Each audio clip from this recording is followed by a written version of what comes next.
Beberapa waktu yang lalu Presiden Prabowo Subianto menyatakan bahwa proklamasi kemerdekaan Republik Indonesia diproklamirkan di Jakarta, tapi ujiannya di Surabaya. Ujiannya di Surabaya. Dan kemudian saya katakan yang garap ujian itu adalah kiai-kiai dan santri-santri Nahdlatul Ulama, termasuk kiai-kiai buntet pesantren bersama santri-santrinya.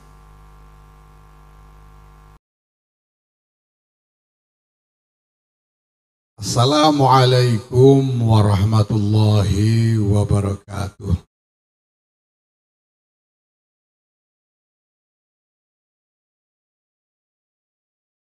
Alhamdulillah wa syukurillah wassalatu wassalamu ala rasulillah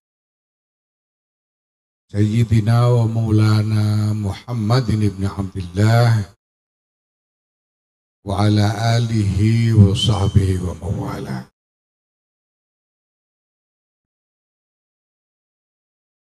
Amma ba'd, ulama'an al-ajilla wa zu'ama'an al-aizza, yang mulia masyayikh pondok buntut pesantren, fil muqaddimah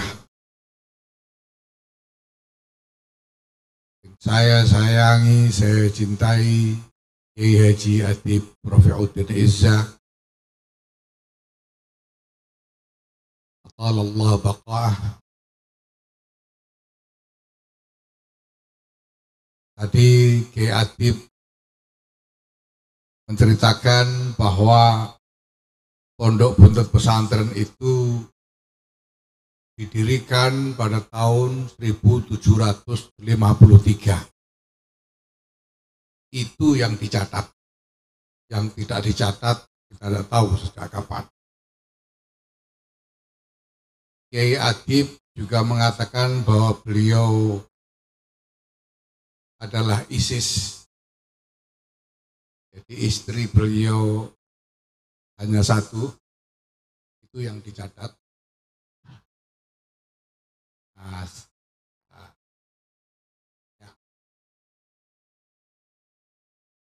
Ya. Yang saya hormati Ketua MPR RI Pak Ahmad Muzani, Atib tadi sengaja mengajak rombongan para pembesar ini jalan kaki melewati kampung-kampung dari kediaman beliau ke tempat majelis ini. Beliau mengatakan supaya bertemu dengan rakyat. Saya langsung menyaut, loh ini Pak Muzani ini kan rakyat. Rakyat bagian musyawarah Pak Ahmad Muzani.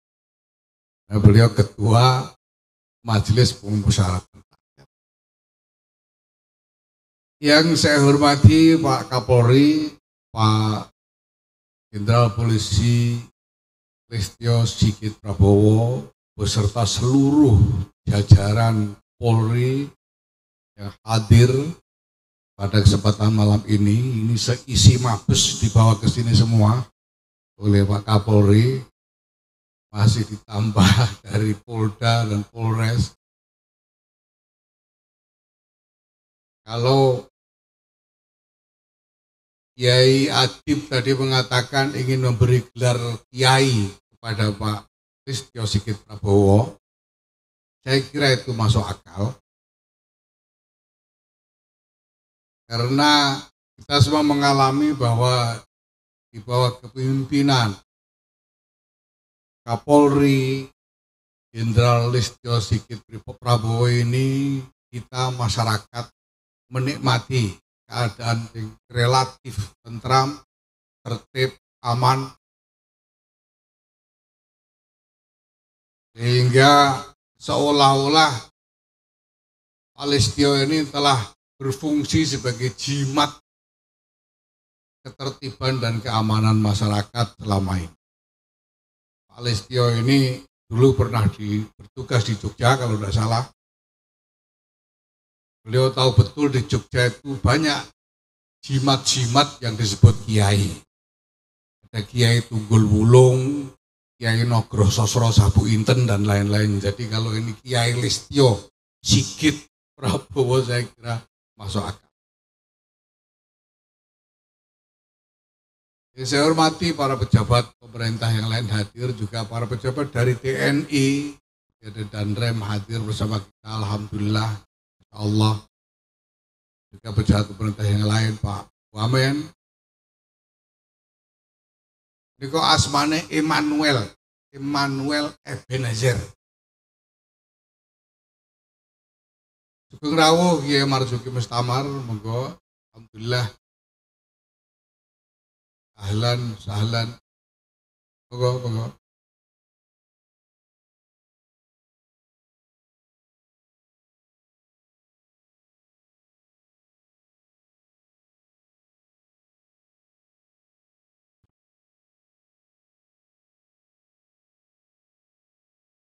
Saya hormati, selamat datang Kiai Marzuki Mustamar yang akan menyampaikan nanti mau'izah pada malam hari ini. Bapak Ibu yang saya hormati, saya kira sangat wajar apabila Pondok Buntut Pesantren ini senantiasa menjadi tempat tujuan dari para tokoh-tokoh dan pemimpin bangsa, pemimpin pemerintahan.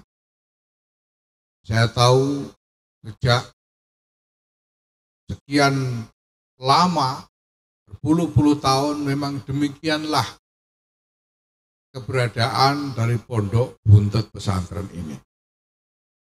Saya katakan wajar karena memang Pondok Buntut Pesantren ini memiliki saham atas keberadaan Negara Kesatuan Republik Indonesia. Ketika Hadratus Syekh Kiai Muhammad Hasyim Asy'ari bersama pengurus besar Nahdlatul Ulama pada waktu itu menyampaikan resolusi jihad pada tanggal 22 Oktober 1945,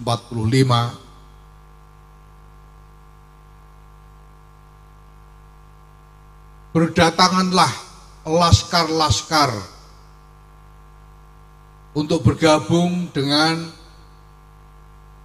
perlawanan rakyat terhadap sekutu dan niga di Surabaya pada waktu itu, termasuk laskar dari Jawa Barat yang dipimpin oleh Allahyarham Kiai Abbas Pondok Buntut Pesantren ini.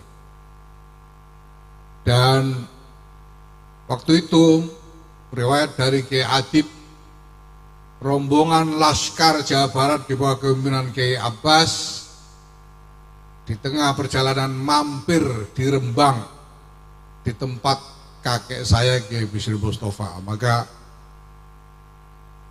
kalau tadi Kiai Adib mengatakan ada ikatan batin yang kuat antara Pondok Buntut Pesantren dengan Pondok Leteh Rembang, saya kira ini memang dijalin sejak sangat lama.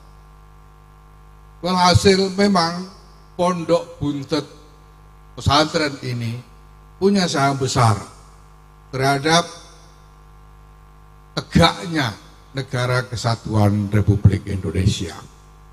Beberapa waktu yang lalu Presiden Prabowo Subianto menyatakan bahwa proklamasi kemerdekaan Republik Indonesia diproklamirkan di Jakarta, tapi ujiannya di Surabaya.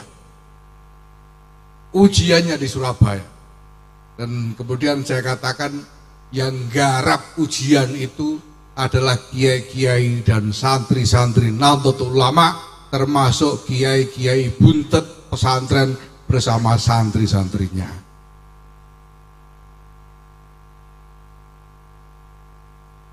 Sebagai Ketua Umum Pengurus Besar Nahdlatul Ulama. Pada kesempatan ini saya juga ingin menyampaikan terima kasih atas nama PBNU dan atas nama Jam'iyah Nahdlatul Ulama kepada Pondok Buntut Pesantren dan para masyayikhnya, baik yang sudah mendahului maupun yang masih ada hingga sekarang. Semoga nanti diteruskan oleh penerus-penerusnya, senantiasa memelihara husnudzon umat kepada Jam'iyah Nahdlatul Ulama, sehingga Jam'iyah ini sekarang sudah memasuki lebih dari 1 abad.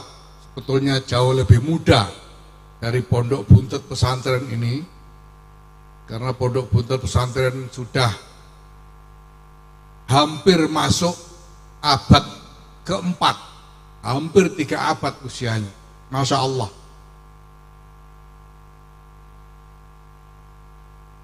Dan bahwa Nahdlatul Ulama berkembang demikian besar, saya yakin bukan terutama oleh program-program atau kinerja dari organisasinya, tetapi yang paling utama adalah karena khidmah dari para ulama, para kiai-kiai di pondok-pondok pesantren yang terus tanpa kenal lelah, tadi disinggung juga oleh Ketua MPR, mengasuh, membina masyarakat yang memang merupakan bagian dari tabiahnya para ulama. Karena al-ulama itu yang zuruna ilal ummah bi'ainir rahmah. Ulama memandang umat ini dengan pandangan kasih sayang. Dan fungsi itulah wazifah yang dikerjakan, yang diteguhi oleh para kiai, para ulama, itulah yang terus memelihara husnudzon dari umat kepada Nahdlatul Ulama sehingga berkembang menjadi sedemikian besar. Saya sendiri mengatakan kepada teman-teman, para fungsionaris, para kader NU, bahwa berkembangnya NU menjadi begini besar ini sebetulnya tidak masuk akal. Saya sendiri tidak bisa menjelaskan dari mana asal-usul kebesaran ini. Dan kalau kita pikirkan, penjelasan paling dekat adalah ini semua karena khidmah tanpa kenal lelah dari para ulama, para kiai-kiai pesantren kita, termasuk para masyayikh Pondok Buntut Pesantren. Maka terima kasih, jazakumullah ahsanal jaza. Semoga berkah dari pondok pesantren, Pondok Buntut Pesantren ini senantiasa terus menerus sumrambah, terbagi di antara kita semua secara lumintu dan lestari. Bapak Ibu yang kami hormati, di dalam Nahdlatul Ulama ini memang ada a'dha, ada atba', ada anggota, ada pengikut. Hadratus Syekh Muhammad Hasyim Asy'ari itu dulu yang beliau undang untuk bergabung ke dalam Nahdlatul Ulama itu pertama-tama adalah para ulamanya. Yaitu siapa? Para ulama dari Ahlus Sunnah wal Jamaah. Beliau katakan, "Ya ayyuhal ulama ussadatul atqiya", wahai para ulama dan sadah yang bertakwa-takwa. Yang tidak takwa nggak diundang, yang diundang aja yang bertakwa. Min ahli sunnati wal jamaah, min ahli madhahibil a'immatil arba'ah. Ini yang beliau undang. Dan beliau katakan, kullukum, para ulama, wa man tabi'akum minal fuqara wal agniya wal du'afa wal aqwiya, halummu ila hadhil jam'iyah al mubarakah al mausumah Nahdlatul Ulama. Anda semua wahai para ulama bersama pengikut-pengikut Anda, mari semuanya bergabung ke dalam jam'iyah yang berkah ini, yaitu jam'iyah Nahdlatul Ulama. Masya Allah. Maka kalau Kiai Adib tadi mengatakan atau mendaulat Pak Emmanuel Ebenezer ini sebagai orang NU juga, ini juga masuk akal. Selama Pak Emmanuel Ebenezer ini menjadi pengikutnya Kiai Adib Rafiuddin, maka ikut diundang masuk ke dalam Nahdlatul Ulama. Syaratnya sederhana, jadi pengikutnya Kiai Adib, gitu aja. Kenapa syarat itu masuk? Karena Kiai Adib ini masuk ke dalam golongan pengikut dari mazhabnya para muassis Nahdlatul Ulama. Karena untuk bisa bergabung, kalau bukan ulama, jadilah pengikut dari para ulama. Bapak Ibu yang saya hormati, hadirin wal hadirat yang dimuliakan oleh Allah Subhanahu wa taala, di samping mengikuti mazhab para ulama, mazhab dari para muassis Nahdlatul Ulama, Hadratus Syekh juga meminta, dan ini relevan sekali dengan apa yang tadi dipesankan oleh Kiai Adib Rafiuddin, meminta kepada siapa saja yang bergabung ke dalam Nahdlatul Ulama ini untuk bergabung dengan cara yang beliau syaratkan. Kata Hadratus Syekh, udkhuluha bil mahabbah wal widad wal ulfah wal ittihad wal ittisal bil arwahi wal ajsad. Masuklah kalian semua ke dalam Nahdlatul Ulama ini dengan mahabbah dan widad. Mahabbah, kasih sayang dan cinta. Masuklah dengan saling kasih sayang dan saling cinta. Wal ulfah wal ittihad, dengan rukun dan bersatu. Wal ittisal bil arwah wal ajsad, dan saling sambung, bukan hanya dengan jasad saja, tapi juga saling sambung di antara roh-roh kita semua. Ini pesan dari Hadratus Syekh Kiai Muhammad Hasyim Asy'ari. Maka kalau tadi Kiai Adib memesankan untuk mengabaikan orang-orang yang tidak soleh tadi, ini tepat sekali kalau dialamatkan terutama kepada mereka yang tidak mengajak kepada kasih sayang, tidak mengajak kepada kerukunan dan persatuan, tidak mengajak pada ikatan batin dan jasad di antara kita semua.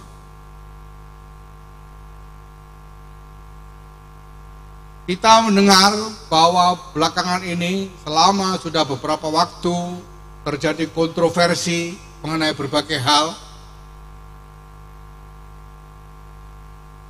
Nah, marilah kita gunakan, karena kita mengerti bahwa di dalam masalah apapun pasti ada perbedaan pandangan, ada perbedaan pendapat di antara kita. Mari kita jalani itu semua tanpa melepas mahabbah wal widad di antara kita, tanpa melepas ulfah wal ittihad, dan dengan terus memperkuat ittisal bil arwah wal ajsad. Para pendahulu kita ini dulu tidak selalu sama dalam pandangan-pandangan mereka. Kita mendapatkan riwayat yang terkenal sekali mengenai perbedaan pendapat antara Hadratus Syekh Kiai Muhammad Hasyim Asy'ari sendiri misalnya dengan Kiai Fakih Mas Kumambang mengenai kentongan di masjid-masjid dan langgar-langgar. Kita mendapat riwayat yang terkenal juga tentang perbedaan pandangan dalam berbagai macam hal antara Kiai Abdul Wahab Asdullah dengan Kiai Bisri Sansuri. Tapi kita juga tahu bahwa beliau semua menjalani perbedaan-perbedaan itu dengan terus memegang teguh mahabbah wal widad, memegang teguh ulfah wal ittihad, memegang teguh ittisal bil arwah wal ajsad. Maka kalaupun ingin bicara tentang ilmu yang menyangkut perbedaan pandangan, mari kita bicarakan tetap dengan ulfah di antara kita semua. Kita hindari cara-cara yang membuat kemarahan, yang membuat kejengkelan, apalagi kebencian di antara kita. Apalagi seperti yang dicontohkan Kiai Adib ini dengan mengolok-olok pihak yang lain. Yang ini sebetulnya qat'i dan sudah difirmankan oleh Allah Subhanahu wa taala. Ya ayyuhalladzina amanu la yaskhar qaumun min qaumin asa ayyakunu khairam minhum wala nisa'un min nisa'in asa ayyakunna khairam minhun. Maka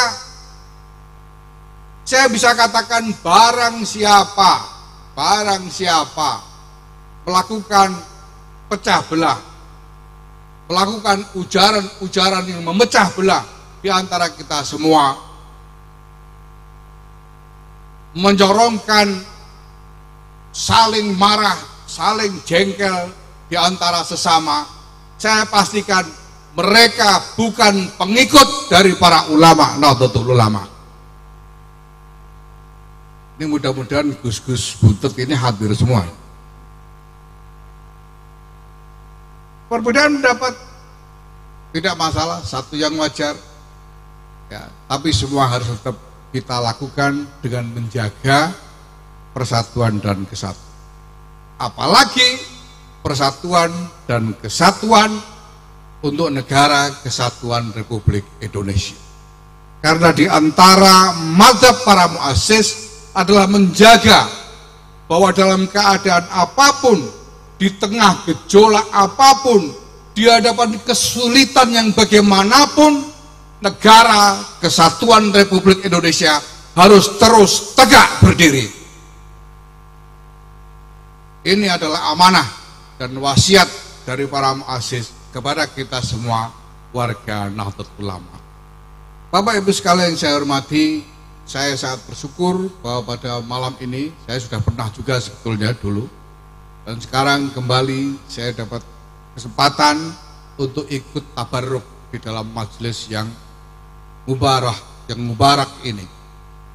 Mudah-mudahan dari majelis ini kita semua mendapatkan barokah yang agung dari Allah Subhanahu wa taala, diberikan kebaikan-kebaikan, baik kebaikan dalam urusan dunia kita, urusan agama kita, lebih-lebih lagi kesentosaan dan kebahagiaan nanti di yaumil akhirah, sehingga berkumpul dengan para masyayikh Pondok Buntut Pesantren ini, berkumpul dengan kekasih kita semua Sayyidina wa Maulana Muhammad sallallahu alaihi wasallam. Bapak Ibu, para hadirin, para masyayikh yang saya hormati, saya kira demikian yang bisa saya sampaikan. Selamat kepada Pondok Buntut Pesantren atas kejayaan yang tidak pernah luntur selama hampir 3 abad ini. Mudah-mudahan kejayaan ini dapat terus dipertahankan, dilangsungkan hingga yaumil akhir nanti. Amin. Wallahul muwaffiq ila aqwamit thoriq. Wassalamualaikum warahmatullahi wabarakatuh.